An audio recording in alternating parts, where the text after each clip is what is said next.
Oke guys, jadi selamat malam semua teman-teman yang ada di grup ya Telegram channel aku atau di TikTok aku juga. Jadi malam ini gue sedikit ada curhat gitu. Ada salah satu gue buat konten tuh. Gue lihat konten tadi sore ya tentang eh, perusahaan mencari lowongan kerja, ibaratnya kan perusahaan mencari karyawan, membuka lapangan kerja dengan spek dewa ya, dengan spek dewa, tetapi gajinya 4 sampai 5 juta. Coba gua baca dulu nih, kira-kira ini menarik juga sih teman-teman, dan teman-teman juga harus, kenapa sih gue bahas ini. Nah, aku cek dulu dia di sini ya. Oke, jadi ini dibilang ya kan Surabaya gitu ya, 4 juta sampai 5 juta. Terus pekerjaan tuh 10 jam sehari.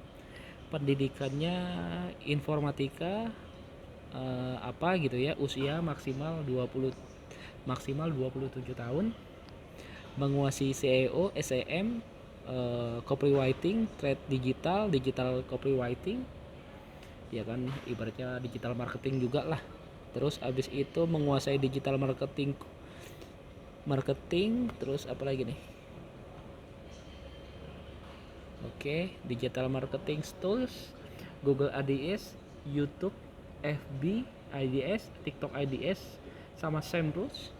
Terus abis itu memiliki pengalaman digital marketing minimal 3 tahun dan memiliki prestasi pencapaian konkret dan terukur. Terus diutamakan yang juga memiliki keahlian desain grafis dan video grafis. Jujur, energik, terbiasa dengan target dan mampu bekerja keras dalam tekanan. Terus abis itu terus dibalas sama Denny Santoso gitu kan, dia bilang kalau emang ada segitu bang, aku bayar 2 kali lipatnya. Nah, pesan apa yang bisa diambil dari sini teman-teman? Jadi kalau menurut gua ya, kalau misalnya seseorang yang umurnya 27 tahun ya teman-teman, umur berapa nih, 27 tahun, gua dari umur 20 sampai ke 27 tahun memang itu cari pengalaman ya. Kalau 27 tuh udah cukup matang lah ya, maksimal dia bilang. Nah, untuk menguasai satu bidang, expert di satu bidang itu membutuhkan 2 tahun guys. Di sini ini SEO, SEM, funneling, copywriting, traffic digital campaign, ya kan, Google Ads, ya kan, YouTube Ads, FB Ads gitu kan, digital marketing lah bahasanya, konten ya, mungkin nggak konten ya, yang berbahasanya seperti itu. Digital marketing juga bahasanya marketing. Kalau emang ada yang memiliki skill seperti ini juga nggak mungkin di bawah 27 tahun. Mungkin 35, 34 masuk akal ya. Dan juga orang yang udah punya skill gini nggak mungkin mau digaji 4 juta sampai 5 juta, serius. Coba kita berkaca gaji guru deh, gaji guru aja udah 4,5 juta, juta 200 ya. Di daerah Jawa Timur aja udah segitu, 4 juta. UMR lah bahasanya tuh, UMR standar kerjanya orang tuh gajinya 4 juta, ya kan. Lah ini skill kayak gini nggak mungkin dong guys, nggak mungkin dong ya. Nah lah, tapi kan ada beberapa orang ya, daripada nggak ada pekerjaan ya nggak apa-apa, ambil aja gitu ya, buat batu loncatan. Tapi kalau menurut gua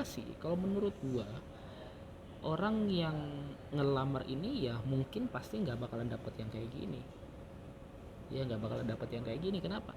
Karena kalau orang yang udah udah bisa kayak gini nggak mungkin lamaran kerja teman-teman, nggak mungkin ya. Orang yang udah bisa skill kayak gini apalagi digital marketing, nggak mungkin.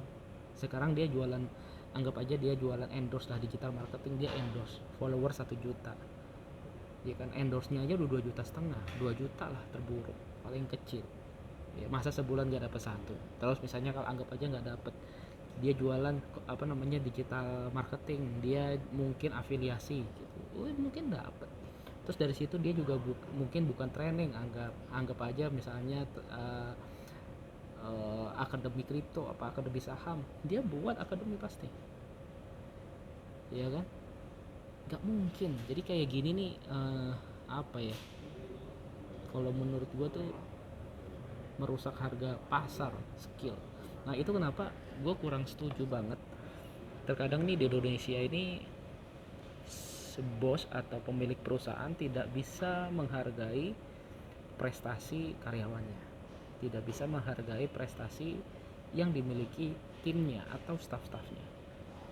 Contoh nih, karena gue dulu pengalaman atlet badminton, kebanyakan pelatih-pelatih badminton yang mungkin muridnya itu juara-juara, jadi di Indonesia ini pelatih badmintonnya bagus-bagus, tapi bayarannya rendah, ya bayarannya rendah guys. Gue berani jamin pasti bayarannya rendah. Yang terbaik ada Jawa Timur, paling gajinya 4 jutaan, 4 juta sampai 5 juta, itu menghasilkan juara nasional. Seharusnya juara nasional tuh udah 10 juta guys, skillnya udah juara nasional. Privatannya aja, kalau misalnya di privat aja mahal. Kalau di Jakarta mungkin 5 jutaan, sama 5 juta sampai 10 juta. Seharusnya 15 sampai 20 skillnya. Di Indonesia tidak terlalu dihargai seorang pelatih, ya, seorang pekerja itu kurang dihargai. Itu kenapa banyak orang-orang pinter di Indonesia, entah itu dari badminton, punya skill-skill akademis, itu pada kerja di luar negeri. Misalnya contoh kalau badminton ke Malaysia, terus badminton ke Jepang, ada teman-temanku juga ke Jepang, badminton ke Singapura. Ada banyak pelatih yang bagus-bagus di Indonesia kerjanya di Singapura. Di Singapura cari private aja, private doang, sekali private itu bisa $100. Ini gue bisa lihat sendiri. Jadi orang private tuh $100 guys, 2 jam private. Ya mungkin kalau klub aja gajinya udah ribuan dolar. Makanya orang orang Indonesia yang kerja di sana seneng gitu. Walaupun gaya hidup di sana tinggi, nggak apa-apa, tapi bisa cukup lebih guys, makmur di sana, makmur. Pelatih makmur kalau punya skill, ya teman-teman punya skill makmur di sana. Di Indonesia punya skill malah ya kurang dihargain. Makanya nggak salah banyak pelatih banyak pekerja profesional kerja di luar negeri. Banyak kan di Google itu orang Indonesia juga, perusahaan-perusahaan luar negeri yang sukses itu dari orang Indonesia juga, ya. Pengusaha sukses kerjanya di luar negeri, ya. Di Indonesia sendiri kenapa? Karena tidak dihargain secara skill mereka. Nah, kenapa kok bisa kayak gitu? Ya mungkin daya serapnya pasarnya nggak bisa besar. Misalnya contoh, ya orang Indonesia sendiri kurang bisa menghargai ilmu tuh, nggak mau belajar bayar mahal. Misalnya contoh, orang private, orang lebih baik bayar klub pengennya murah. Ya kalau pengen murah ya cari murah-murah, ya teman-teman nggak bakalan bisa juara. Ya kalau cari pelatih yang murah, ya kalau cari pelatih yang murah nggak mungkin pelatih nasional mau ngelatih lu. Ya kan dia punya harganya masing-masing. Sama halnya ya itu, makanya dari paradigma kita sendiri masyarakat Indonesia, pentingnya kalau misalnya teman-teman mau pinter, ya teman-teman cari pelatih yang berkualitas, bayar mahal nggak apa-apa gitu ibaratnya, daripada lu bayar murah nggak jadi apa-apa, iya kan, buang-buang waktu. Lebih baik lu cari yang mahal tapi berkualitas, ya kan. Nah kalau di Indonesia tuh carinya murah aja, sekolah yang murah aja. Ya mungkin kalau nggak mampu is oke lah, ya kan. Yang mampu ini harusnya nggak apa-apa sebenarnya, ilmu itu bayar mahal nggak apa-apa, bayar sekolah yang mahal, ya tujuannya untuk apa? Biar anaknya pinter. Nah masalahnya ketika pinter pun di Indonesia sendiri tidak bisa dihargai. Nah itu terkadangnya di situ, dari perusahaan-perusahaan. Ya mungkin ya kalau menurut gua sih tergantung apa ya, mindset ya. Kalau misalnya kita nggak mampu, misalnya contoh nih, kita belum punya duit untuk bayar standar gaji karyawan, ya mendingan nggak usah nambah karyawan. Misalnya contoh nih, kita cash flow-nya belum belum cukup bagus gitu ya, daripada lu bayar karyawan mungkin cuma 2 juta gitu ya, 2 juta apa 2,5 juta, lu mampu bayar 2 juta, 2 juta setengah. Orang yang gajinya 2,5 juta yang mau dengan 2 juta sampai 3 juta, itu orang-orang pasti yang level skillnya itu masih di bawah, ya masih di bawah standarnya. Pasti orang yang mau, ya, karena biaya makan dan lain-lain nggak cukup guys, apalagi dia kalau bawa mobil. Nah makanya di situ kalau menurut pandangan gua, kita harus standarnya dulu, standar gaji karyawan mana, oke 4 juta, ya udah selama kita belum punya cash flow 4 juta, kita nggak usah bayar karyawan dulu, kita kerja dulu banyakin duit dulu. Ibaratnya gini, kayak kita kayak kita cari pacar ibaratnya. Kalau kita belum bisa mampu ngasih makan calon istri kita, ya kita nggak usah pacaran dulu, nggak usah kawin dulu gitu. Ya kita kerja keras dulu deh, seperti itu guys contohnya. Kalau belum bisa membiayai orang lain dalam keluarga kita, ya kita nggak usah kawin dulu, fokus kerja, nggak usah cinta-cintaan, seperti itu. Di dalam bisnis juga sama, kalau emang belum mampu bayar 2 karyawan atau 5 karyawan, ya lu cuman bayar satu dulu, yang penting dia tercukupin secara UMR, ya secara UMR cukup, oke gitu. Kalau misalnya mau nambah pasti kan omsetnya 2 kali lipat. Kalau bukan masalah karyawannya banyak, percuma.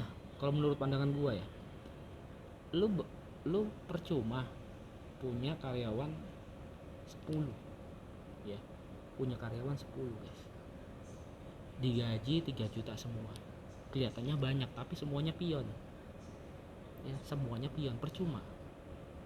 Lebih baik 10 jutanya lebih baik satu manajer yang lu gaji mungkin 2 kali lipatnya, bisa 6 atau 8 juta, ya kan, 2 orang ibaratnya, tapi lu bisa skillnya bisa mengayomi dari 10 itu. 2 lawan 1, ibaratnya lu main catur, pion lawan 2 kuda, ya tetap aja menang kuda, ya nggak bisa, ya seperti itu teman-teman. Jadi nggak bisa dipungkiri kalau misalnya teman-teman mau bangun perusahaan, mau sukses, bukan masalah oh gue kepengen. Jadi gini, banyak orang tuh pengen gimana caranya supaya gue bayar karyawan itu murah gitu, mindsetnya di situ. Itu buang jauh-jauh. Justru gimana caranya gue bisa mensejahterakan orang yang kerja sama gue.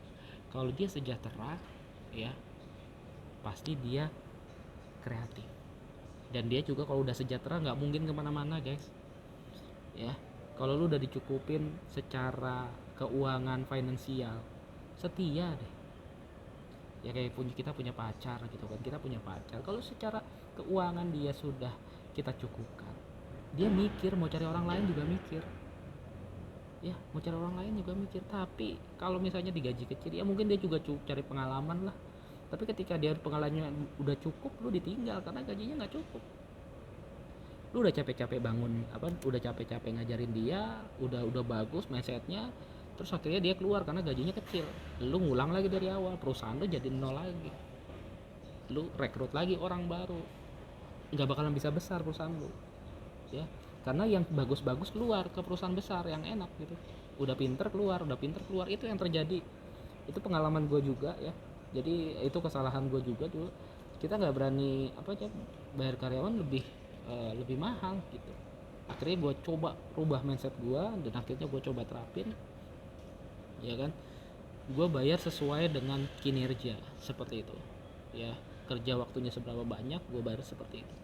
Jadi lebih baik kalau misalnya kita belum punya cukup uang, ya kita bayar per komisi, nggak usah masuk kerja per cash, per datang, per apa gitu. Kayak job-jobnya tuh per datang aja, per project ibaratnya. Nih gue kerjaan ini, lu kerjaan ini, berapa bayarannya, segini, oke siap, jain. Lebih baik kayak gitu daripada lu setiap hari kerja, setiap hari kayaknya ngantor tapi hasilnya nggak ada, ya. Jadi teman-teman,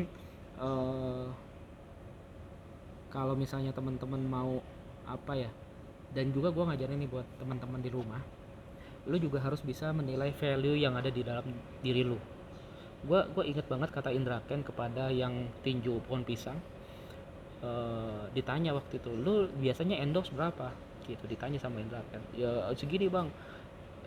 Itu followersnya udah 500.000, lu harusnya nggak segitu, lu harusnya segini, value lu segini. Lu harus bisa ngelihat value yang ada di dalam tubuh diri lu.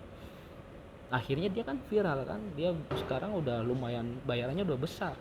Nah gue juga sadar akhirnya kayak gitu. Ternyata banyak orang itu nggak sukses, nggak bisa dapetin income banyak karena dia nggak tahu value dia tuh berapa. Makanya teman-teman ikutin workshopnya Miliarder Boy supaya teman-teman tuh belajar menilai value yang ada di dalam tubuh lu, di dalam diri lu. Value itu penting guys, ya. Jadi pandangan gue sih terhadap, akhirnya dari situ setiap orang kan ada tuh beberapa di TikTok itu nawarin gue kerja afiliasi. Kak, ini kita punya produk kayak gini, gue lewat udah. Follower gue udah 130.000, konten gue berfaedah, lu cuma kasih gue komisi doang, ngapain gue kerjain, ya. Kecuali follower kita dikit, ya kan, nggak apa-apa kita kerjain. Kita follower kita banyak, dia cuma kasih afiliasi doang, komisi doang, ya mendingan kita konten sendiri. Ngapain jualin produknya dia kalau mau endorse? Makanya di situ tuh gue hanya terima endorse, tidak terima itu, ya, hanya terima endorse. Terus ada beberapa orang yang nanyain, bro ini tolong dong cariin project bla bla bla bla bla. Ya nggak apa-apa, lu masuk dulu ke grup gua, ini masuk dulu ke VIP gua dulu, standarnya kayak gitu. Orang serius, lu bayar dulu di depan. Kalau lu mau gua kerja, lu bayar dulu sebagai uang transportasi, ibarat transport. Lu mau ngerjain gua apa, Iki, ya udah gua kerjain, tapi bayar dulu segini. Enggak ya nggak apa-apa, karena kan dia kan punya masalah yang harus kita selesaikan, bukan uangnya di belakang, ya kan. Gue juga punya beberapa partner, bro tolong dong cariin data. Ya dulu kan gue kan ya nggak apa-apa lah, kerjain dulu baru nanti belakang. Yo bro gini dong, apa namanya, bantu cari gini gini gini gini. Ternyata dia transaksi sendiri di depan, di belakang. Ya sekarang gue mah kalau lu mau gue bantuin, lu bayar dulu di depan, standarnya seperti ini. Nggak mau ya nggak apa-apa, cari orang lain, seperti itu guys. Ya jadi eh, ketika gue mendapatkan apa ya, punya mindset value seperti itu, gue baru bisa menilai diri gue tuh ternyata mahal. Ternyata diri gue tuh mahal banget. Ternyata diri gue mahal, skill gue hebat, gue bisa digital marketing, desain, bisa semuanya, konten kreator dan lain-lain, marketing, mendatangkan pendanaan, orang tuh investor percaya sama gue gitu kan. Gue mahal. Tapi dulu tuh gue berpikir kalau gue tuh apa sih gitu, gue nggak berpikir kalau gue mahal. Dan ketika gue udah mulai belajar pengalaman, gue pasang tarif nih, tarif gue segini. Lu nggak mau ya nggak apa-apa, cari orang lain yang bisa segitu, ada nggak, ibaratnya gitu kan. Nah itu yang teman-teman harus pelajarin, dimana teman-teman harus bisa menilai value yang ada di dalam tubuh kamu. Contoh deh paling gampang, kalkulator TikTok, follower follower 130.000, itu satu video itu bisa $200 sampai 300-500 dolar. Ternyata ketika gue itu, oh ternyata value gue segini, value kalkulator gue tuh segini, ya. Ternyata gue layak dibayar segini.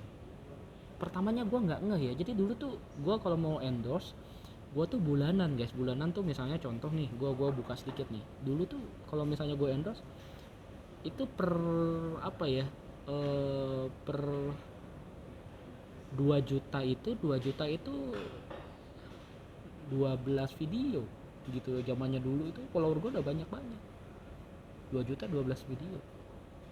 Lah lama kelamaan gue mikir kok murah banget, padahal follower gue udah banyak. Gue bilang gue berani pasang pokoknya 2 juta per video dulu. Sekarang udah 3 juta guys, sekarang per video aku udah 3 juta.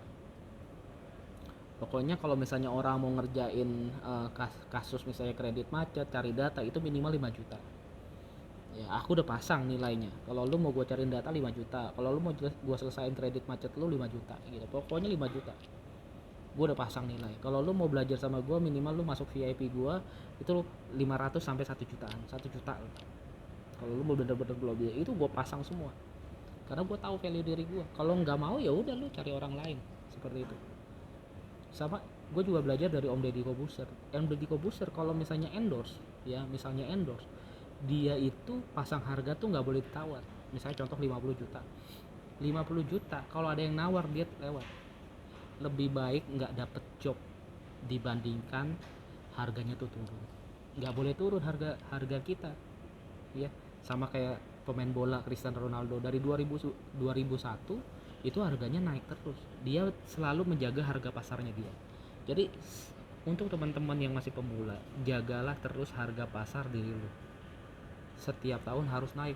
walaupun lu gak punya duit, lebih baik gak dapat duit daripada harga lu turun.